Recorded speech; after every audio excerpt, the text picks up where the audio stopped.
7th May. Yesterday I received a letter from my British friend Jeremy Saunders, writing from Germany. There's a surprising news in the letter. Here's what he wrote.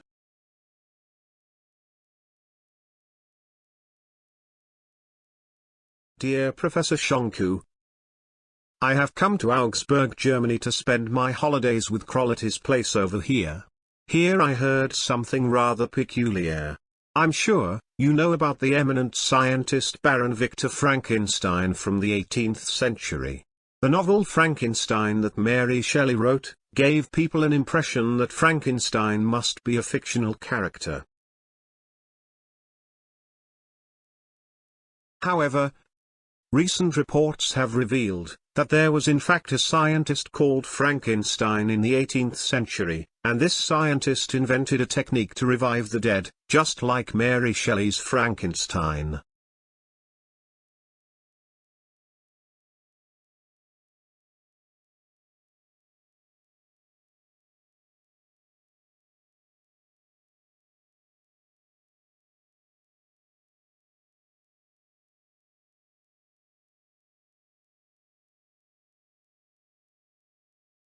You are of course aware of the fact that Frankenstein ended up creating a monster instead of human, as a result of one trivial mistake. Anyways, one of the descendants of this Baron Victor Frankenstein apparently still exists in a town nearby called Ingolstadt. We are planning to visit him soon. It would be incredible, in case some of his ancestor Baron Victor Frankenstein's original notes, documents, archives, etc. still happen to be there. We both would like to have you come along with us. There is an upcoming science conference here in Augsburg. We might be able to arrange that you get an invitation to this conference.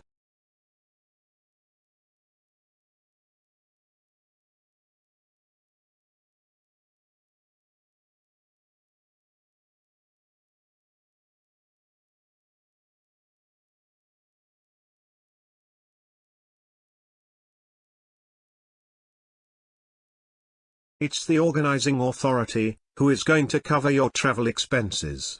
Let us know what you decide as soon as possible. Hope you are doing well. Best regards, Jeremy Saunders.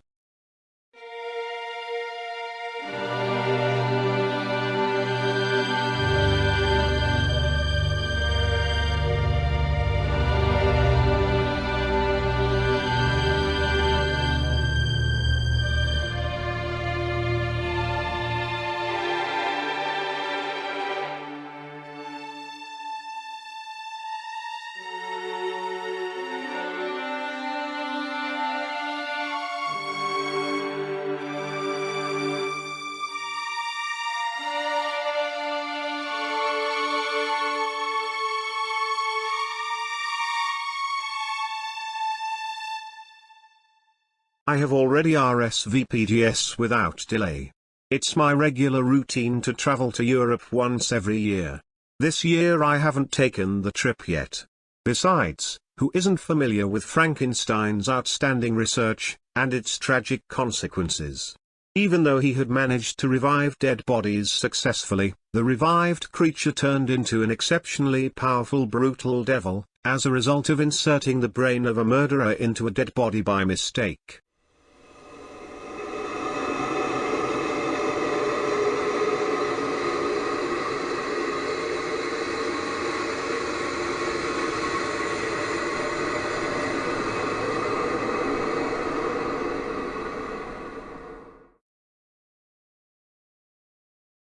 In the end, this monster perished by getting burnt to death in fire. Such an inventive genius like Victor Frankenstein is hard to find back then in the late 18th century. It would really be of great benefit if we could take a look at some of his research documents. But do such notes really still exist after all these years? I doubt that.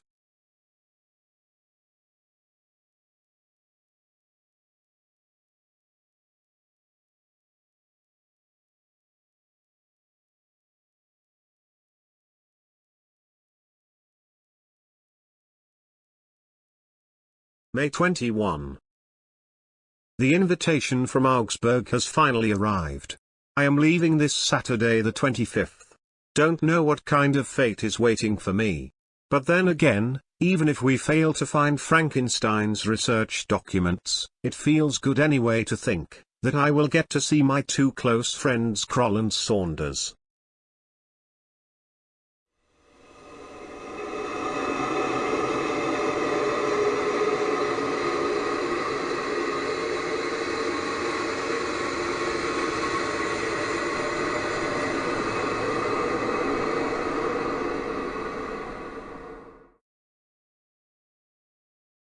May 27. I arrived here in Augsburg yesterday. My friends are both elated to see me. The conference here starts tomorrow. It's a 3 days long conference. Thereafter, we will go to Ingolstadt the 31st. Meanwhile, we have managed to obtain the address of Baron Julius Frankenstein.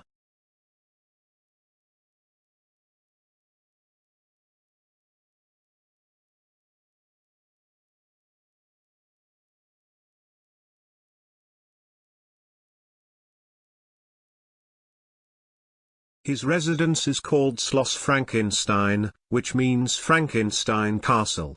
Julius happens to be a painting expert.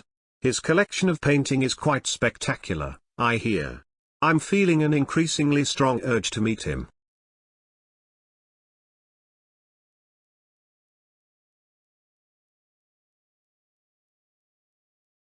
The 2nd of June. Yesterday we arrived here in Ingolstadt by car from Augsburg. In the morning, we drove from Augsburg right after eating breakfast, and arrived at our destination already by lunchtime. It's an old town of picturesque beauty. It's located near the site where Danube and Schutter rivers meet. There are several ancient forts here in this town. There is a university as well.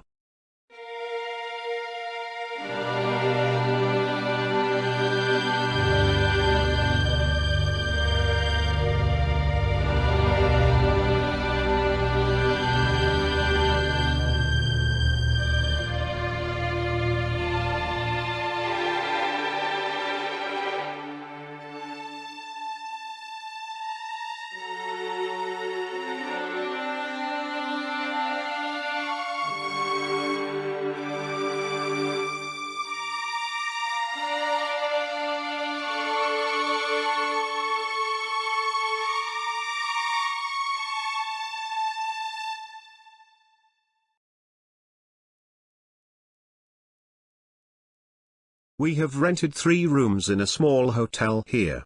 After finishing lunch, we searched and found Frankenstein's number in the telephone directory. Kroll called the number right away. Luckily, we managed to get Frankenstein on the phone too. He just finished eating lunch by that time. Kroll first introduced himself to him, and then said, "2 friends of mine and myself would like to come over and meet you. Is that possible?"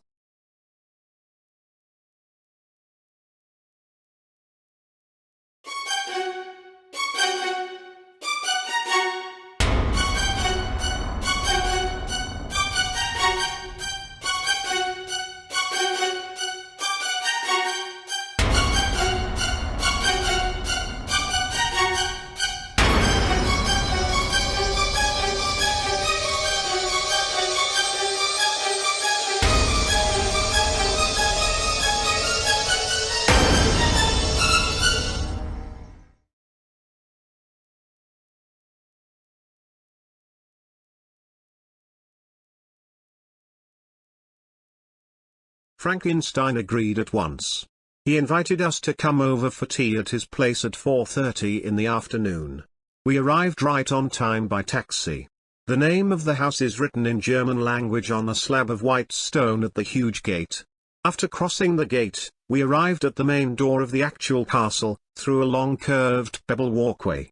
Upon our knock, an old servant in uniform opened the door, greeted us, and let us in.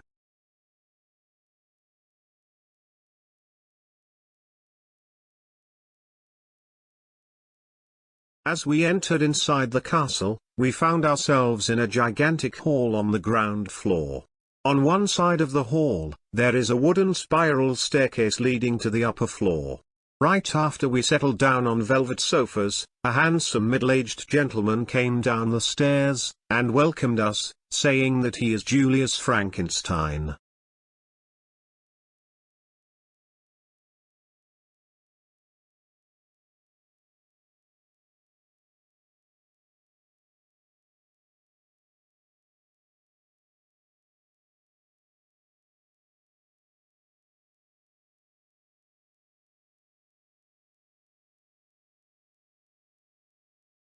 We introduced ourselves.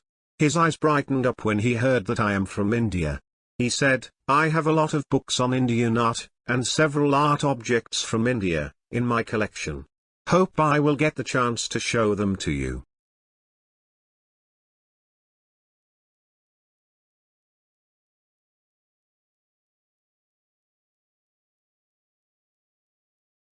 Then he took us to the drawing room inside the castle. It's a nicely furnished lounge, pictures painted by famous European artists hung on the wall, along with pictures in between, which appeared to be portraits of the ancestors of Frankenstein family. Right after we settled on the sofas, another domestic attendant came in with tea and pastry, on a trolley.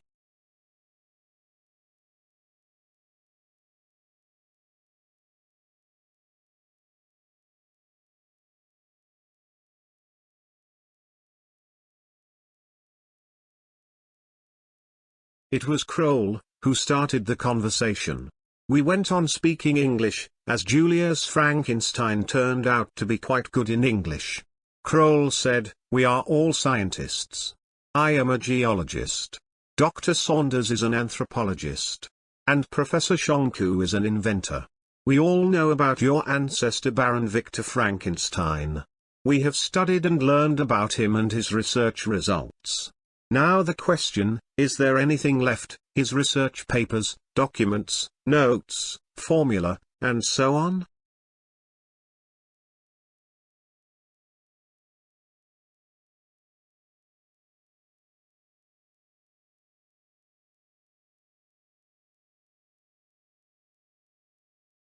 After remaining quiet for a moment, Julius Frankenstein spoke up with a pleasant smile, "Not a single piece of those has perished. I didn't let that happen. Not only that, even his laboratory has still remained exactly as it was. I made sure of that. His entire leather-bound diary is preserved with utmost care. However, you understand, of course. It has been over 150 years. One must handle the diary extremely cautiously, otherwise there is a risk that the pages would fall apart. Victor Frankenstein was my great-grandfather. Both my grandfather and my father were scientists. I am the only one who didn't take that path."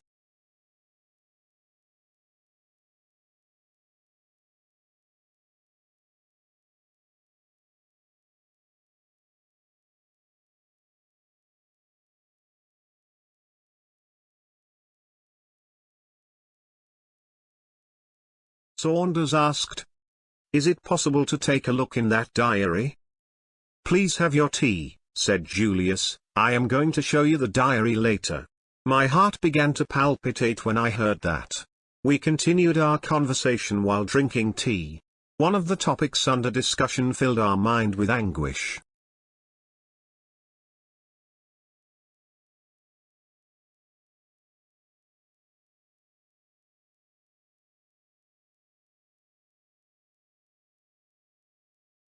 Julius said, "It's a matter of great indignation, that something from Germany's past has resurfaced here in Ingolstadt.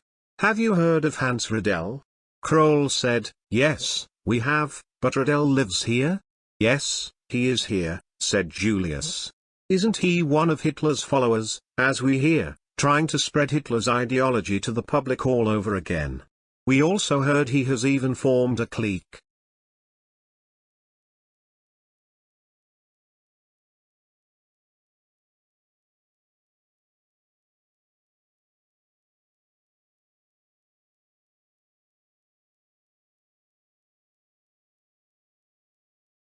"That's right," said Julius, "it's a matter of deepest concern, that he is trying to stir up growing anti-Semitism again.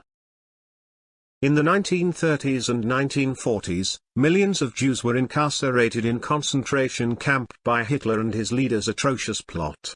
By the end of the World War II, along with downfall of Hitler, persecution of the Jews came to an end. "You are Jewish, aren't you?" said Saunders. I knew as well that names ending with Stein indicate Jewish origin.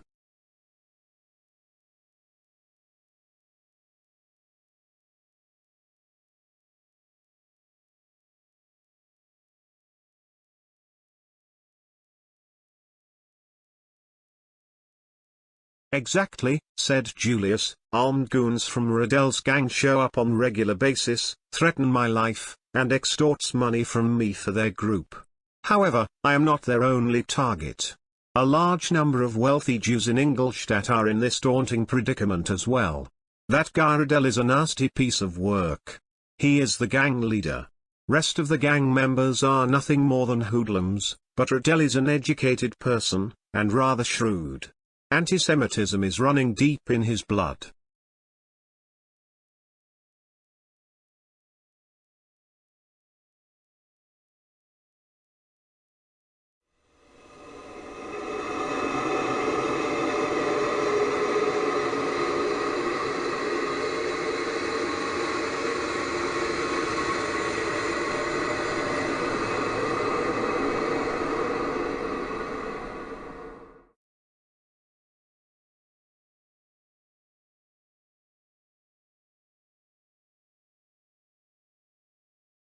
We felt genuinely sad to hear that. It's frightening even to imagine that dark days would return in Germany. We finished tea. Julius said, "Please come, let me show you the diary." Now we came to the library.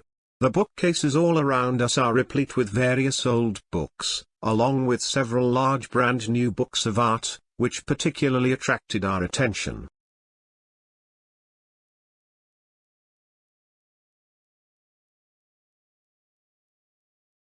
Julius took out the keys from a drawer and opened a chest. Then, from inside the chest, very cautiously he pulled out a thick book wrapped in silk rug. After unwrapping, it revealed a leather-bound book with the book cover embossed in gold. I mean, it's actually a diary rather than a book. Here are my great-grandfather's notes. It contains the description of the method of reviving the dead, along with his very first experiment and its tragic outcome.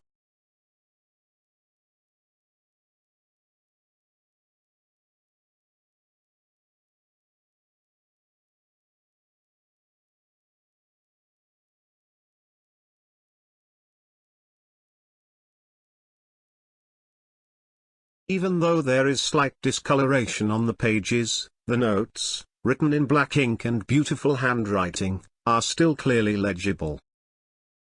"Did your father or grandfather ever use this formula again?" I asked.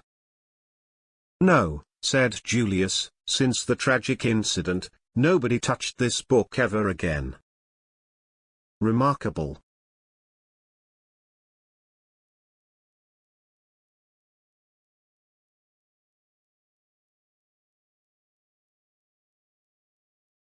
All three of us were fascinated and amazed. I felt rather perplexed. A scientist managed to achieve this much so long ago in the past. Quite astounding when we think about it. "Who else know about this notebook?" I asked. "Nobody else," replied Julius, "but then again, the whole world is already aware of my great-grandfather's research and the aftermath."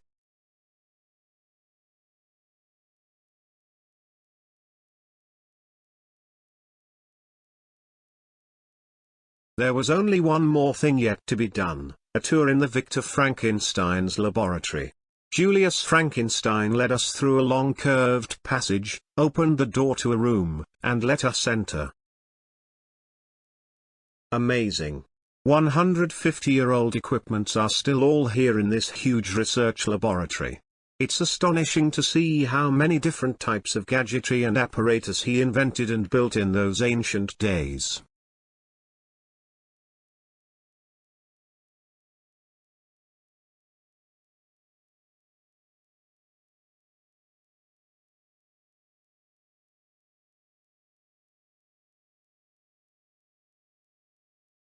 We didn't waste any more of Julius Frankenstein's time.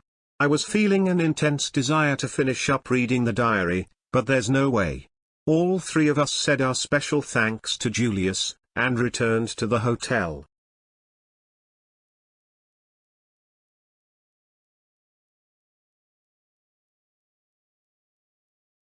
June 12. Yesterday I returned home from Augsburg. Frankenstein's diary seems like a dream now. However, there is something I find hard to forget, and it's not at all a dream, it's rather harsh reality. It's about Hitler's follower Hans Riedel. I hope it will be possible to find a way to chasten Riedel. Otherwise, it poses a grave danger for Germany, as well as for the entire civilized society.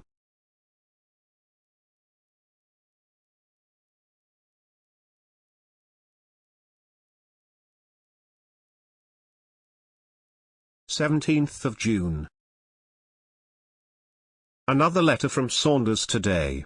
Highly urgent. This is what he wrote. Dear Professor Shonku, you must have heard of Dr. Thomas Gillett. There was no cancer specialist greater than him. I wrote was, because Dr. Gillett had a heart attack, and passed away at around 7 o'clock this morning. He was on his way to devise a highly efficacious approach for cancer treatment. It was only last month when he told me, just one more month. After that there will be no more trepidation about cancer. But he left us forever. Even before he could make the medicine. What can be more tragic than this? I have also written to Kroll. My intent is, we travel to Ingolstadt again, have a word with Julius Frankenstein, consult his great-grandfather's diary, and bring Dr. Gillett back to life, utilizing and applying the formula.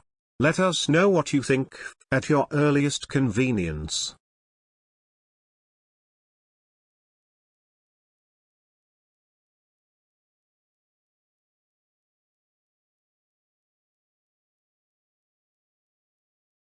I have instructed them to preserve Dr. Gillett's dead body in the mortuary cold storage in the meantime. I have also notified the medical professionals community over here about my plan. They all have given me their consent.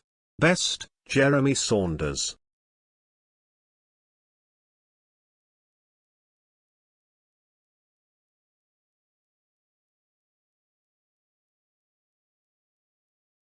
I have responded yes to Saunders. I am leaving the day after tomorrow. This time I have to travel on my own expenses. But, if this plan turns out to be a success, we can very well overlook the travel costs.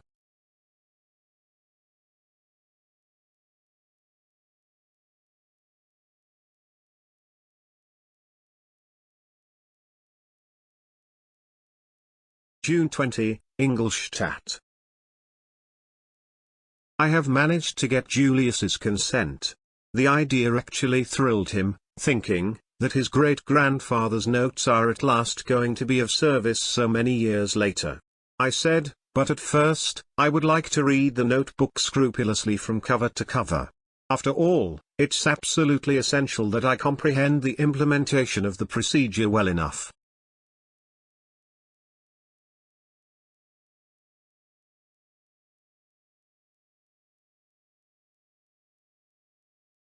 As he handed over the notebook to me, Julius said, I have my full trust in you. I know for sure that you will return it to me as it is. For the moment, I have arrived Ingolstadt alone. I am going to call Saunders and Kroll on the phone today. They are arriving tomorrow. Saunders is of course in charge of making the arrangement to fetch Dr. Gillett's dead body.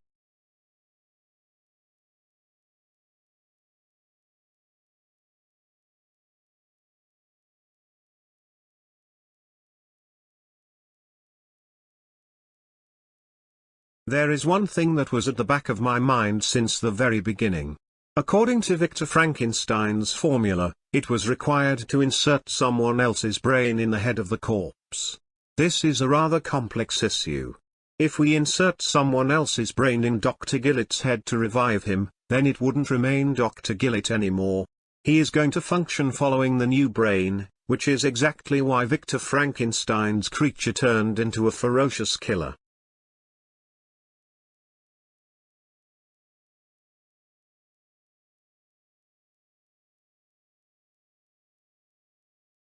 I suppose I am going to need to make some modifications and alterations in the formula. I would be able to figure out the feasibility, once I manage to read through the diary.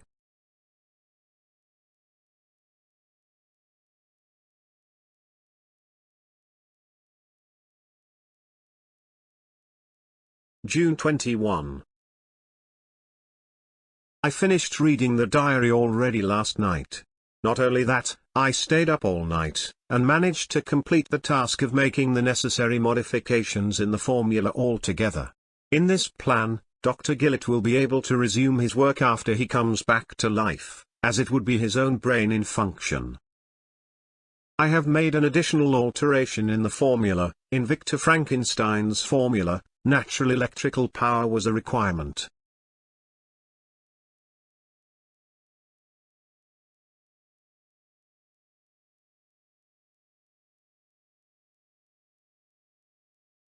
I have made an additional alteration in the formula. In Victor Frankenstein's formula, natural electrical power was a requirement. Well, if we have to wait for natural thunder and lightning, it's going to cause unnecessary delay. That's the reason I have come up with a technique utilizing artificial transmission of electricity into the corpse. Now this formula can duly be called Frankenstein-Shonku formula, instead of just Frankenstein formula. Let's see if it works.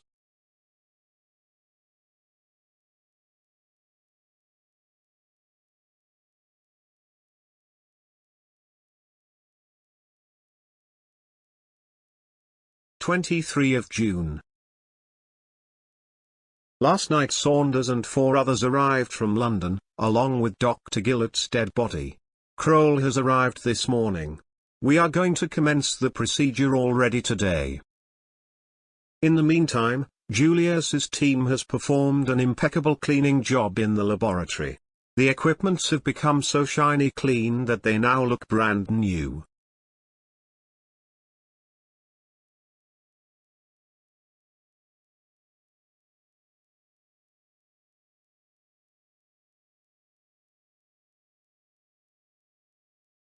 This time since I arrived, I have noticed, Julius looked a bit depressed. Today, as I asked, he told me that Hans Rudell's gang has murdered Boris Aronson, a very close friend. Herr Aronson was a professor in philosophy, and an esteemed nobleman. Rudell used to harass and torment Aronson in many different ways on regular basis.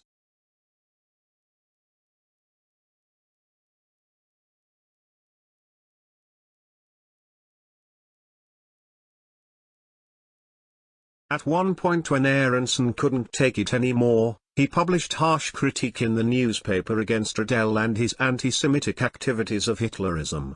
Aronson's murder is an apparent act of vengeance. Rudell has accomplished it with such a clever tactics, that there was nothing the police could do. The report says, death by unknown assailant. Nonetheless, Julius and all the other Jews in Ingolstadt know perfectly well, whose heinous act this is.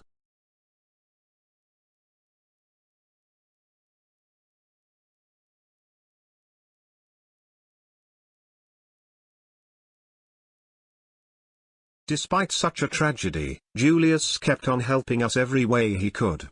We have informed him, our work on Dr. Gillett's dead body is going to start already tonight. All the necessary chemical ingredients are going to be procured by the end of the day. None of those happens to be anything rare or difficult to obtain. The greatest quality of Victor Frankenstein's formula was its simplicity, so to speak.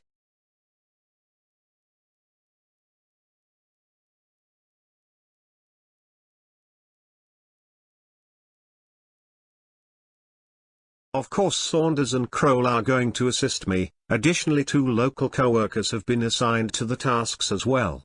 We found these 2, who agreed to help, after we got turned down by 10 others.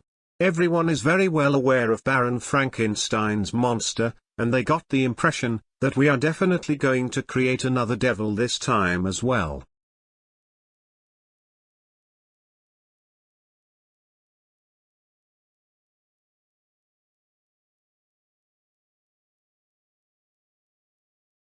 24th of June. The experiment has turned out to be successful. After 7.5 hours long relentless toil yesterday, at the crack of dawn at around 5 o'clock, Dr. Gillett's dead body began to show the first sign of life. A slight quiver of his right hand, at the corner of his lips, eyelids. We all almost choked in suspense.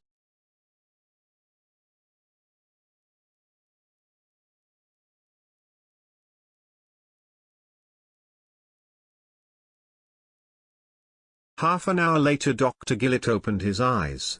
Then he rolled his eyes this way that way. Next, his lips parted and first words came out of his mouth, "Where am I?" I unfastened the straps from his hands. He sat up slowly.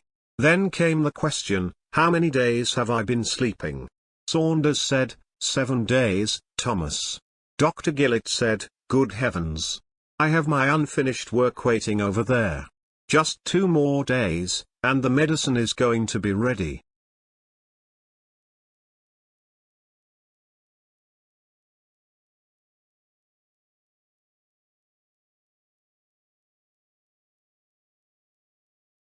"You will be able to resume your work already tomorrow," said Saunders. "You are in Germany at the moment. We have woken you up here in this lab. This town is called Ingolstadt." I said, "For now, stay in bed and rest a while. Then we will give you something to eat." I cannot describe how relaxed I felt. Julius was standing there right next to me with my right hand pressed in his hands. I said, "Now I realize how advanced your great-grandfather was as a scientist."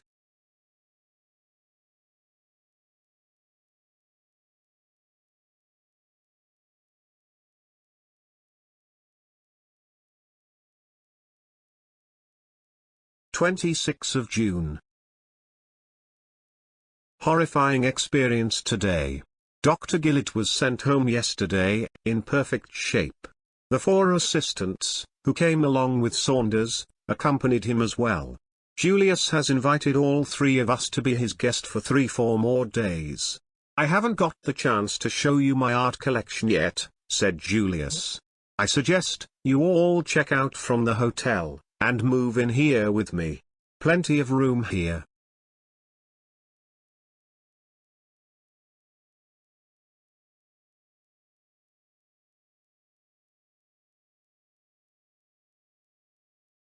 So we did. Yesterday Julius showed us his collection of Indian paintings and sculptures. The Mughal and Rajput artworks he has collected are absolutely remarkable. "These are my collection over last 22 years, he said. Julius is an exceptionally hospitable host. We are enjoying comfort and luxury, relishing delicious food, and taking leisurely stroll through the flower garden surrounding the 3 sides of the castle.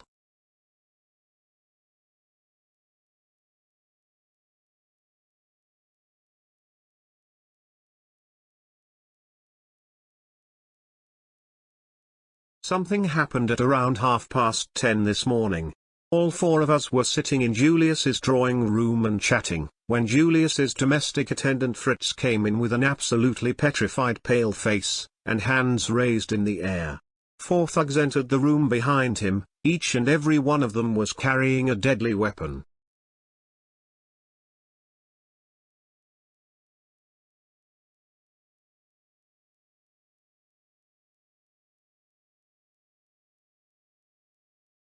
"Hands up," barked the Rogattas, who appeared to be the group leader. Having no other way, we obeyed the order. "Listen," said the leader, "we hear that a dead doctor from London has been brought back to life right here. We are of course aware of Baron Frankenstein's work and achievements, but we had no idea that his research equipments are still practicable and in function, and it's still feasible to bring people back from the dead, here in this castle's laboratory, if we want to. We found out about that only recently."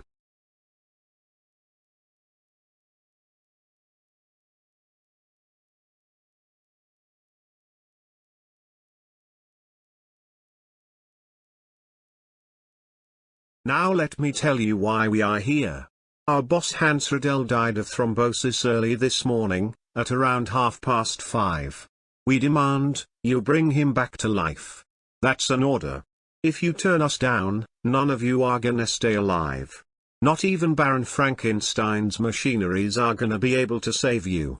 Because your corpses will be plunged in the river Danube with stones tied to them. So, what do you say?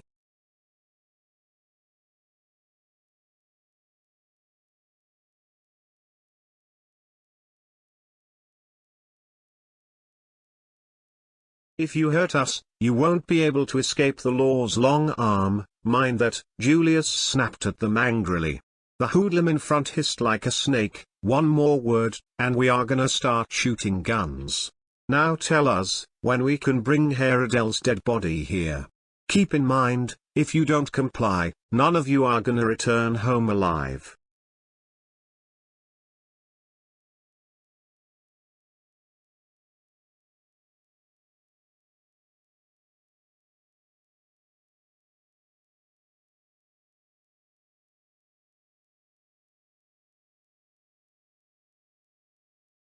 What else can we do? We had no choice.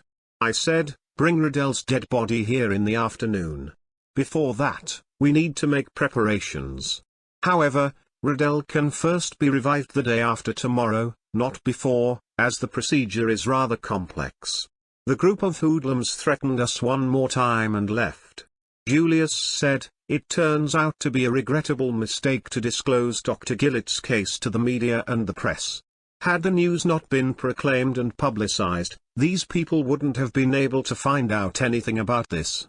With Riddell's death, Hitler's followers would have dispersed. This could have been the end of anti-Semitism in Ingolstadt.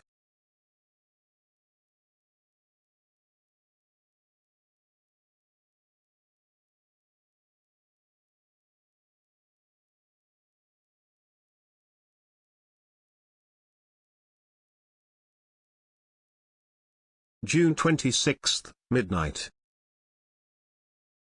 I am having hard time falling asleep. Just the thought that we had to surrender under the threat of these savage ruffians is putting me in a bitter mood. But then again, what to do? I have thought out a plan, but it's not possible to predict the outcome beforehand. There is perhaps no other way than this one. I am going to need Julius's help. If it can be implemented, it's going to be beneficial in all respects, and on top of that, it would be a great victory on my part.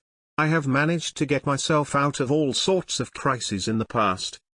This time it's going to be an extreme ordeal.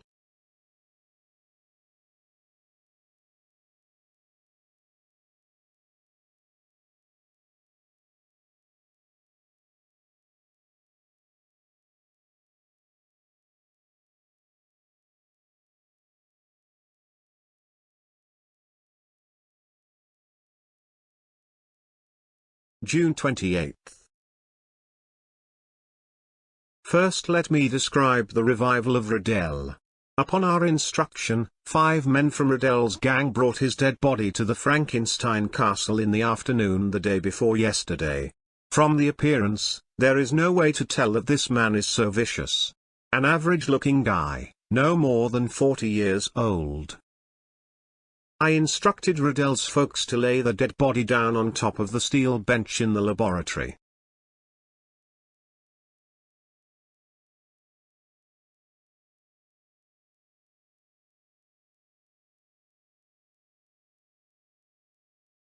Then I said, you guys better leave the body on the bench, and come back at dawn the day after tomorrow.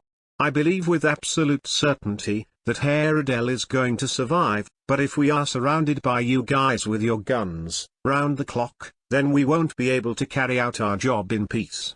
You have to keep some faith in us. The day after tomorrow, if you come and see Riddell still dead, then do whatever you like. As we have already successfully revived one human, there is no reason we are going to fail this time.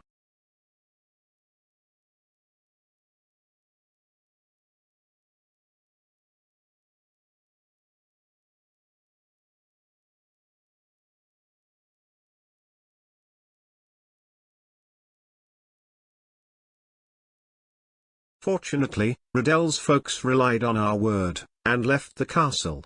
Let me mention here, that I haven't brought along my deadly pistol aniline, as I had no idea, that we would run into such a calamity. If I had my aniline with me, it would have been matter of a split second to wipe out Riddell's entire clan. After Riddell's thugs left, I asked Julius a specific question.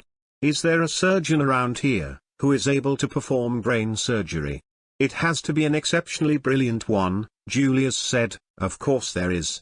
Dr. Heinrich Kummel is among Germany's finest brain surgeons. I am very well acquainted with him. Now I explained why I asked this question.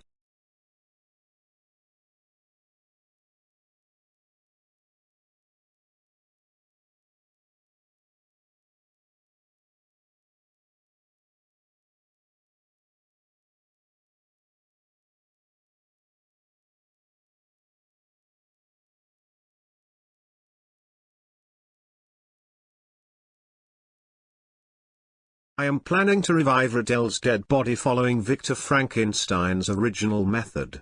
That means, I am going to need a human brain that I am going to insert in place of Riddell's own. I have a couple of confidential issues in this matter to discuss with you in private. I didn't want to let Saunders and Kroll know yet, therefore I took Julius to the next room and told him about my secret plan. Julius assured me that he is going to assist me every way he can. I had to rely on him, because we hardly know anybody around here. Besides, as a descendant of an ancient distinguished family of prestigious lineage, Julius has a position of enough influence around here.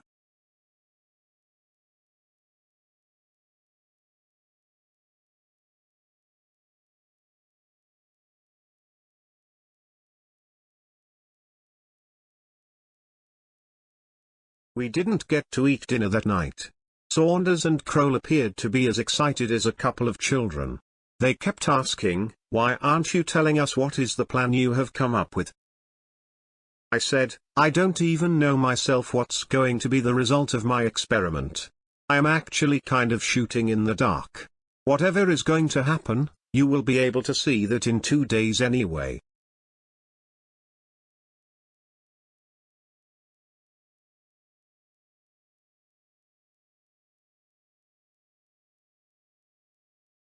Next day at around 10 o'clock, Dr. Kummel arrived along with his co-workers and a human brain immersed in alcohol in a glass jar. The procedure of taking out Riddell's brain and insertion of the new one in its place was performed and finished by 11:30. I had rarely witnessed such an impeccable and super-fast surgery before.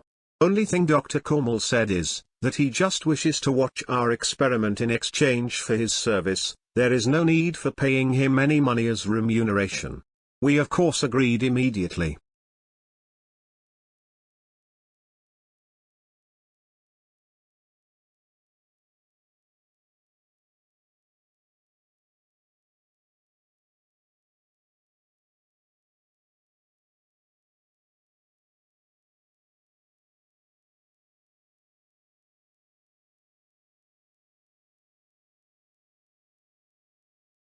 Our work began in Frankenstein's laboratory at around 12 o'clock.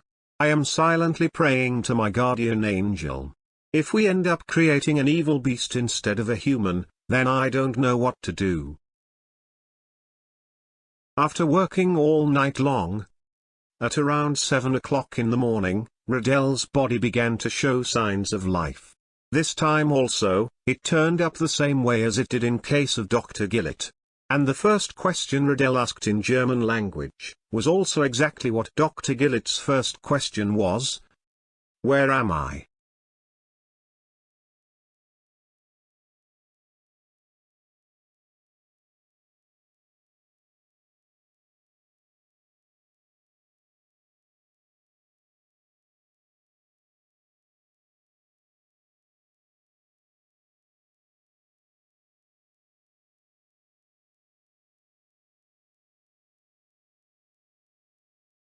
I stepped forward, and spoke up in German. You were asleep for 4 days.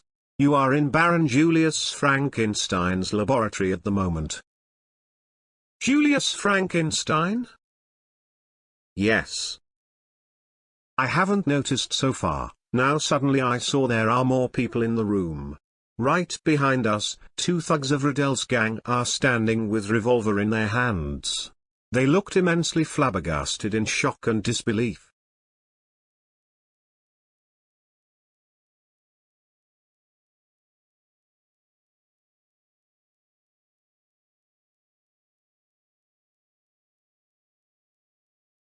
After that, Riddell's attention turned towards these two hooligans. He said, "What in God's name?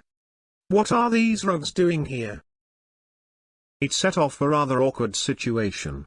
One of the gang members made a foolish face and muttered, "I'm Emil Riddell, your group member." The other goon also did the same, "I'm Peter Riddell, your follower."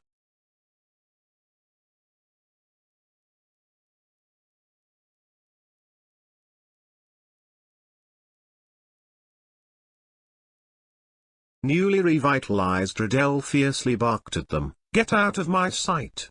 Bunch of evil devils! Germany is going to heck the second time thanks to your lot. Get lost at once!" Peter and Emil, the two thugs, looked sheepish and dumbfounded, then left the room. Next, Saunders and Kroll came and grabbed me. "You better speak up and explain it to us. What on earth is going on?"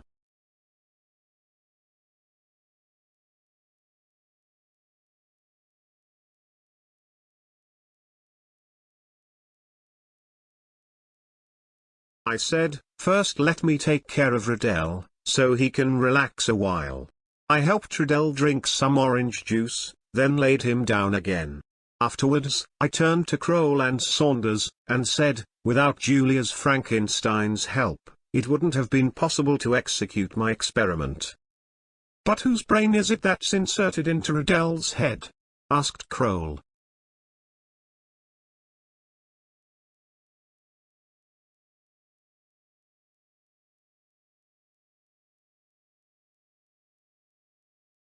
I said, "Boris Aronson, who was murdered by Riddell's gang." Julius Frankenstein sought permission from Herr Aronson's son, obtained his consent, notified the police, then exhumed Aronson's dead body from his grave, and got Dr. Kormel to take out his brain by surgical procedure. That brain is the one that has given Riddell a new life, and has turned him into a whole new human being. He is not the Riddell as before. As far as I am concerned, Hitler's followers are now going to get wiped out.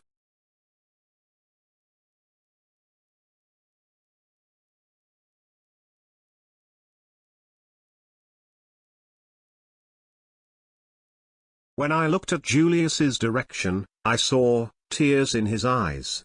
He came forward again, pressed my hands in his hands, and said, "Germany will remain eternally grateful to you." I said, "Credit entirely goes to your ancestors' achievements.